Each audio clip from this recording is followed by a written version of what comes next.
All right. Hey guys, I'm Coach Hayes. I'm the head football coach at the high school. I'm excited to read you the last part of part 2 of the book Wonder, The Egyptian Tomb. Over the next month, August and I hung out a lot after school, either at his house or my house. August's parents even invited Mom and me over for dinner a couple of times.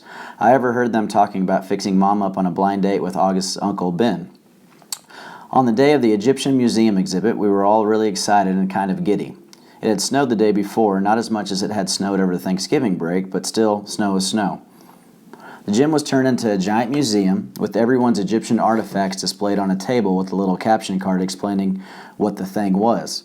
Most of the artifacts were really great, but I have to say I really think mine and August's were really the best. My sculpture of Anubis looked pretty real, and I had even used real good gold paint on it. And August had made his step pyramid out of sugar cubes. It was 2 feet high and 2 feet long, and he spray painted the cubes with this kind of fake sand paint or something. It looked so awesome. We all dressed up in Egyptian costumes. Some of the kids were Indiana Jones type archaeologists. Some of them dressed up like pharaohs. August and I dressed up like mummies. Our faces were covered except for 2 little holes for the eyes and 1 little hole for the mouth. When the parents showed up, they all lined up in the hallway in front of the gym. Then we were told we could go get our parents, and each kid got to take his or her parent on a flashlight tour through the dark gym. August and I took our moms around together. We stopped at each exhibit explaining what it was, talking in whispers, answering questions. Since it was dark, we used our flashlights to illuminate the artifacts while we were talking. Sometimes, for dramatic effect, we would hold the flashlights under our chins while we were explaining something in detail. It was so much fun hearing all these whispers in the dark, seeing all the lights zigzagging around the dark room. At one point, I went over to get a drink at the water fountain. I had to take the mummy wrap off my face. "Hey, Summer," said Jack, who came over to talk to me.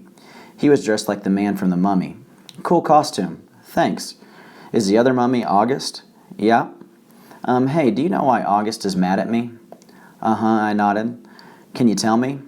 "No." He nodded. He seemed bummed. "I told him I wouldn't tell you," I explained. "It's so weird," he said. "I have no idea why he's mad at me at all." "None. Can't you at least give me a hint?" I looked over at where August was across the room, talking to our moms. I wasn't about to break my solid oath that I wouldn't tell anyone about what he overheard at Halloween, but I felt bad for Jack. "Bleeding scream," I whispered in his ear, and then walked away.